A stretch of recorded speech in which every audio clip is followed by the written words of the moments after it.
Good morning from Panhandle Outdoors, America's only daily outdoor TV show. Your source for fishing, hunting, and information for folks who enjoy the great outdoors. Now sit back, relax. It's Panhandle Outdoors. Good morning, folks. Welcome to Panhandle Outdoors. I'm Winston Chester. Glad you're here this morning. Got a special guest here in Studio B. But first, let's take care of our weather. Brought to us by Gulf Coast Air Conditioning. Drew Pollard and his crew up here in Southport taking care of all your needs with your heating and cooling. Today, high 75, low 65. Got that little 10-degree variant. Water temperature 70.5. Let's take a look at our river readings brought to us by Mountain Dew. On the outdoors with Mountain Dew.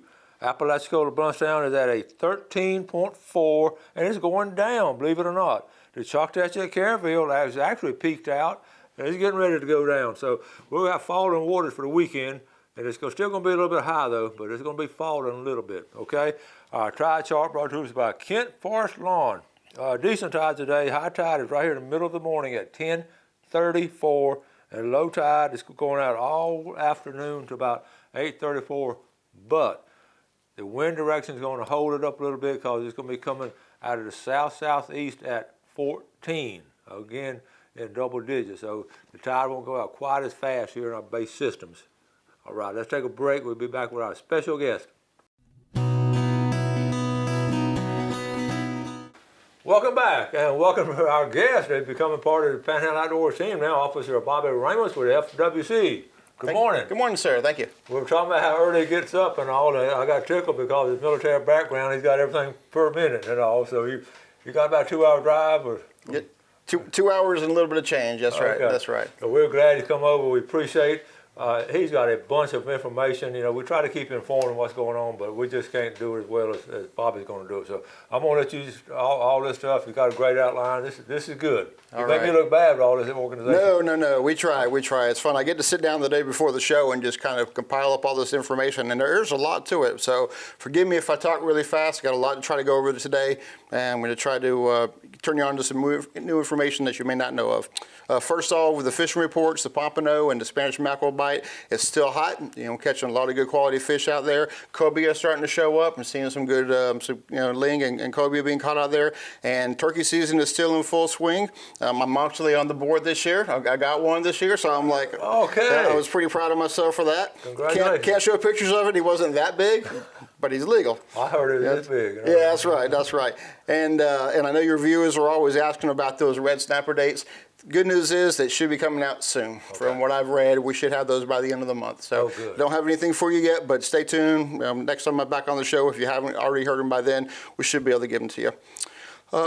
Something I want to go over is a lot of new hunters may not even understand this, is a lot of our public lands that you get to hunt in Florida are limited entry hunts, and you need what's called a quota permit in order to hunt, throughout our WMAs.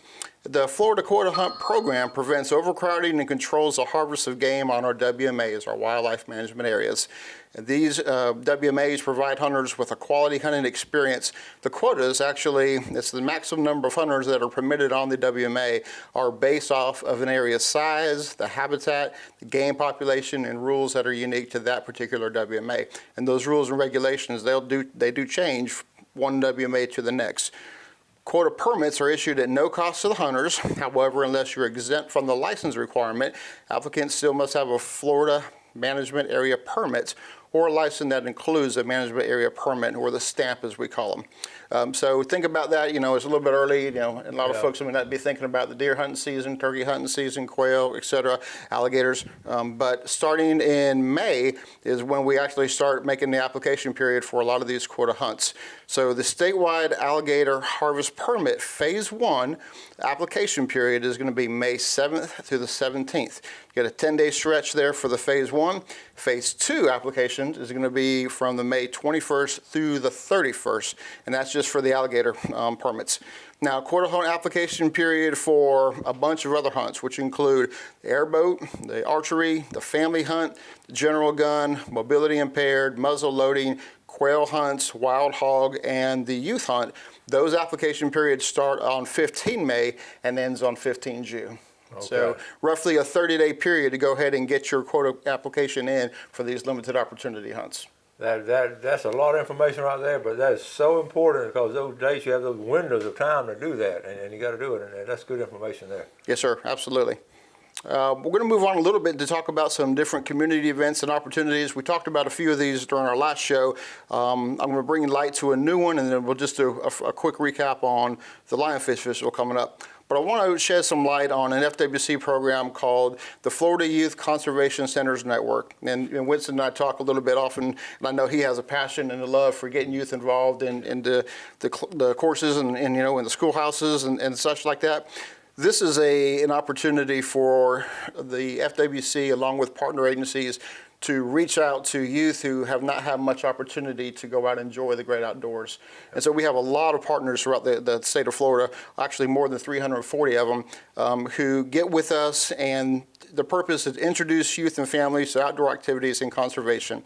So the Youth Conservation Center Network provides equipment, training, and other resources to partner facilities such as camps, aquariums, zoos, community centers, parks, and schools, so they can share those skills and the knowledge needed to safely enjoy the outdoors. Since 2010, the Youth Conservation Network has supported over 2 million transformative nature experiences for youth throughout the state. The FWC has 37 partners just here in the Northwest region alone. And what we want to do is ask you to go onto the website, fwccn.org, and you can click on our partners and then click on the link that says Northwest Region Map, and you can find the location closest to you. Again, we got 37 just here in the Northwest region. Wow. And these are organizations and our partners that want to help get youth involved in the great outdoors, expose them to hunting, fishing, boating, camping, wilderness exploration, all these wonderful things, and get out there and just spread this message. We talk about that, and people talk about outdoors, and we think it's just hunting and fishing, but there's so many other things like plant identification, track, hiking, wilderness exploration. You mentioned that, and kids just love to get outdoors. That's right. And that's a good opportunity. Absolutely. No, we love it.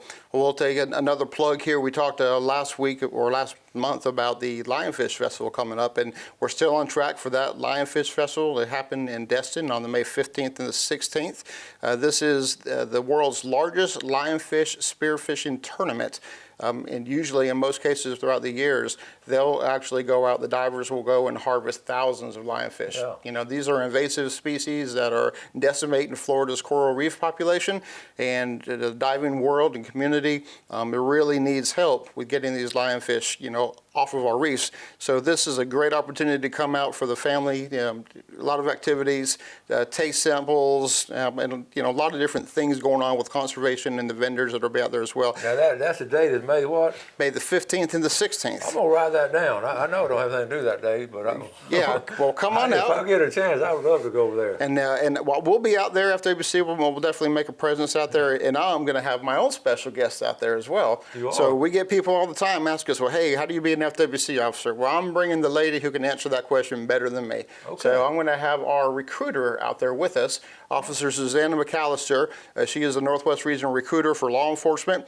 And Susanna is a great officer, great person. She loves to sit down with you and talk to you about what the steps that's necessary to become an FWC officer. That is awesome, because we get asked that a lot, especially when I was in school, and of course Stan Kirkman come tell them, and then that always works out good. So that's good. Let's go. We're at a good breaking point now. Let's go and take a quick break, and we'll be right back with Officer Ramos. Welcome back. Sitting here with Officer Ramos with all kind of information that us as outdoorsmen really need to stay on top of things. There's all kind of things going on. There's lionfish and bears and all kind of stuff. Not just deer and turkey, but keep going. Don't let me take your time. No, absolutely. Well, thank you, Winston. Appreciate that. I want to talk about another event that I was recently invited to, FWC in whole, and I had the privilege of also showing up. We have an organization in Florida that's called Captains for Clean Waters, and they're advocates for the restoration of the Florida Everglades. Yes. So this organization is really focused on ensuring that clean water is sent out to the Florida and to basically restore the Everglades to its pristine condition. So one event that this organization uses to bring awareness to their campaign is called a Skiff Challenge. So this Skiff Challenge is now probably in its third or fourth year. And I got a chance to go out there this year along with some other officers and watch this. Basically, it's a race that takes place. And I'm going to get some pictures of Jeff, and he can hopefully put them up for your viewers to watch. It's pretty exciting stuff. So this year, 4 boat companies put their 18-foot skiffs and their best teams forward to the ultimate endurance test, circumnavigating a 1,300-mile Florida peninsula in the nearshore waters from state line to state line. 13 all the way around. They go all the way around. So they start up there up in our area over there in the Alabama-Florida line at an organization called Floribama, and then they circumnavigate, all the way around Florida in less than 48 hours, or approximately 48 hours. It doesn't matter what the weather is. It doesn't matter what the conditions are. How much time? They're going to go at roughly 48 hours. Wow. And an 18-foot skiff with about a 70 horsepower on the back of it. So these teams are really going out there, and they're uniting for a common cause, which is protecting the boating, the fishing, and the outdoor lifestyle that so many of us enjoy with our families.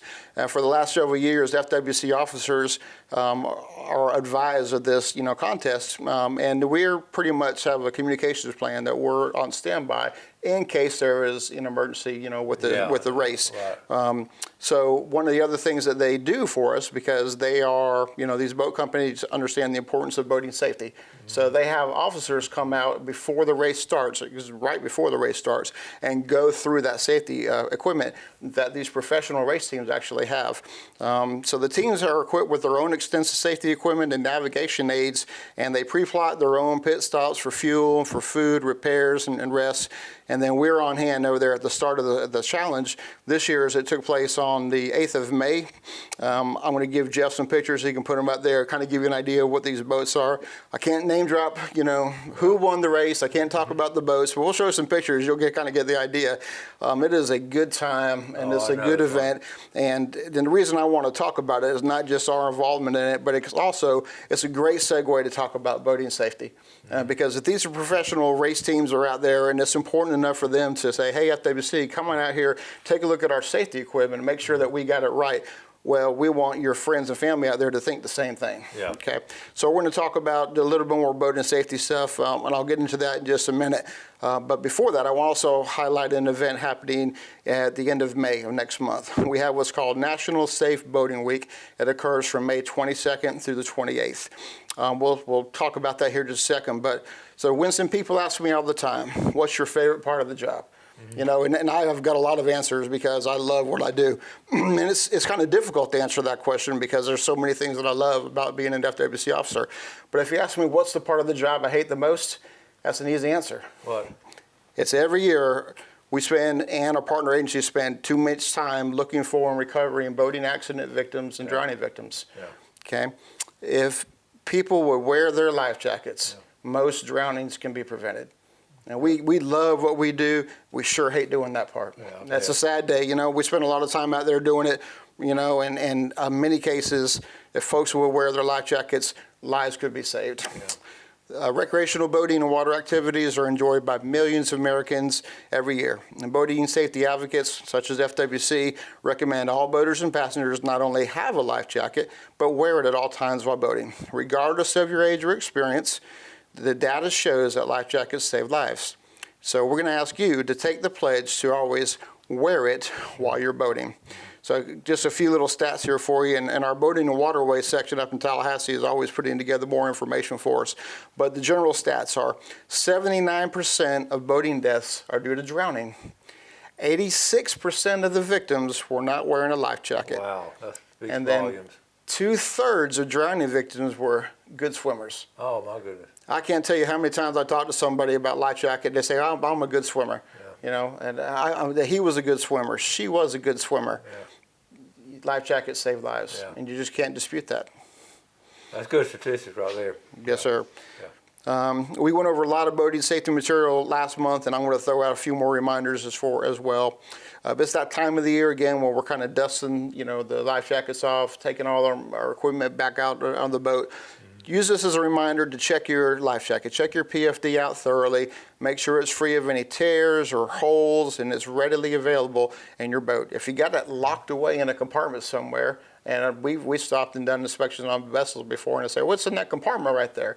Well, can you show it to me? No, it's locked. I don't have the key.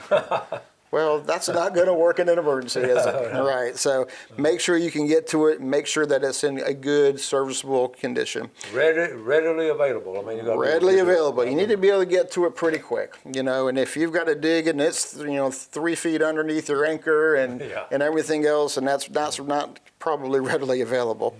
Check your fire extinguisher. Make sure that it's still pressurized, and it also has that required safety pin inside of it. There's a few different makes and models out there on the market.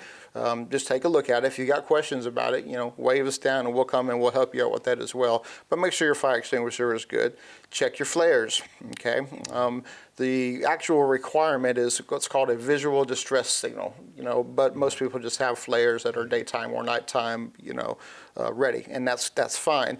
But you need to make sure that your flares are still within its periodicity and they have not expired. And I have seen, I won't say the vendor, but I have seen brand new flares purchased that were expired and they bought them off the shelf. Oh no. And they're like, I just bought these last week. And I'm like, I guess they were there for a little while, sorry. So make sure that you check them, even if it looks like it's a brand new package. Sometimes things happen in shipping, especially with this 2020 world, that we lived in from last year. Just stock and items and everything's a little bit out of whack. Keep a whistle or an air horn on board. It doesn't matter the make or the model of the boat. At some point, every boat horn will quit working. And then have that Type 4 throwable device readily available on every boat bigger than 16 feet. And then make sure all your navigation lights are operating properly. Even if you don't plan on using your vessel at night, check your red and your green and the all-around white light. Okay, sounds good. Let's take a quick break. We'll be right back with some cases of the month.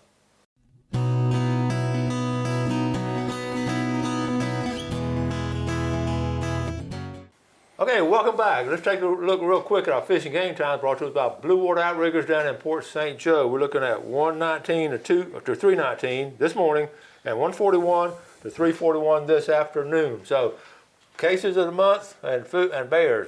So what do you want to talk about first? We'll talk about bears real fast. All right, then we'll wrap this up with a case of the month, maybe two.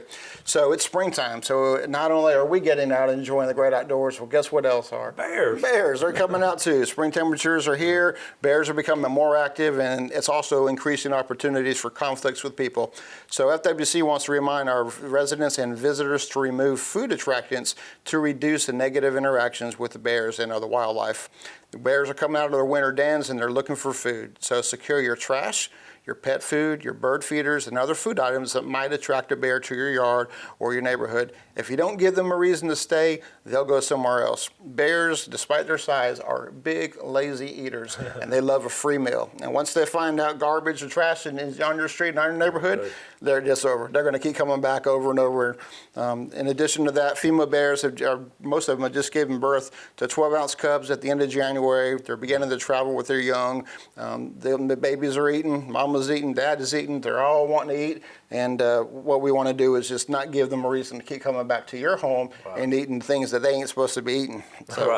So they're not generally aggressive animals. However, when they're searching for food or if there's encounters with pets, particularly with dogs, bears have been known to become aggressive. So if you're taking your animal or your dog out for a walk, we keep it on a leash. If you see a bear, avoid the area and just get out of there. And if it's a bear that is posing a threat, give FWC a call and we'll be happy to respond to that. Okay. We'll go into a case of the month. I think we got just a little bit of time left here. So turkey season is still upon us, and some of our cases of the month this year involve turkeys. All right. So over in Washington County, Officer Fowler and Officer Parrish were on patrol in Ecofina Creek Wildlife Management Area. And it was just before the opening of turkey season, and they found a ground blind that was set up for turkey hunting. And they also found some cracked corn on the ground. No. Cracked corn, if you don't know, is a commonly used method to bait wild turkeys. So further investigation or surveillance revealed the identity of the suspect, hunting in that area. The officers ended up stopping that individual, conducted a resource inspection, and he confessed to putting the bait in the area, attempting to take turkeys within 100 yards of that bait, hunting without a spring turkey quota permit. In that WMA. So these individuals were 0 for 3. Oh man! The officers filed charges directly with the state attorney's office in Washington County, and that gentleman would have been going to court for that case. Okay. Good for them. Yep. Another situation, Officer Jared Carr was on patrol in Wakulla County conducting turkey hunting site inspections and heard somebody actively using a turkey call. He approached the area and found 3 hunters. During that inspection, Officer Carr found that multiple spots that hunters had placed bait to attract turkey, all within 100 yards of where the hunters were at. He interviewed the individuals. They admitted to also hunting over the bait, knew that they were in the wrong, and each one of them also received notice to appear citations. And got to go to court, go talk to the judge about why you cheating. That's good. That's right. Well, good for them. You said Wakulla County turkey hunters. First thing I thought about. Stan Kirkland likes to hunt in Wakulla County, so I was worried about him getting arrested. But I don't think Stan's going to do that. I don't think Stan's going to do that either. We'll get a kick out of him. Okay, that is some really good information. We've got about a minute left and all, and get back to those bears. They can be aggressive if the food's out there and you between them and all. It's rare, but they certainly can. And in most cases, when we have an incident like that, what we've found is that mama bear was perhaps scared, or somebody disrupted those bears trying to get to their food, or an animal or something like that. They rarely, go after somebody just for the sake of doing it. Usually there's a trigger for them, and it's generally a defensive mechanism for food or their babies. But in all cases, especially right now, we just want the public to be aware of them. If you see a bear and you just simply see one crossing on the road, admire it from a distance. But if that bear is going to be a threat, to property or to life, certainly give us a call and we'll go out there and we'll advise you how to handle it. Do you think we got information or any stats yet, or is that bear population increasing any or staying stable? Or our biologists think that it's perhaps slightly increasing. It's certainly stable. We actually have, and I'm not a biologist, but we have distinct bear populations throughout the entire state of Florida. And overall, they monitor those numbers, pretty well. We are definitely, our bears are no longer in a threatened condition per se. There's enough of a stable population that, they're out there, and there's roughly 230, 240 roadkill bears every year. And then that population is still established and still healthy. All right. Thank you so much. That's a ton of information. Thank you so much for getting up early and coming over. My pleasure. Thank you for that presentation. Good. Thank you for watching Panhandle Outdoors. We appreciate the viewership. Do something good today for your fellow man. Have a great day, and God bless. Thanks for watching America's only daily outdoor TV show, Panhandle Outdoors with Winston Chester, featuring hunting, fishing, and other activities and information to help you enjoy the great outdoors. Join us next time for Panhandle Outdoors.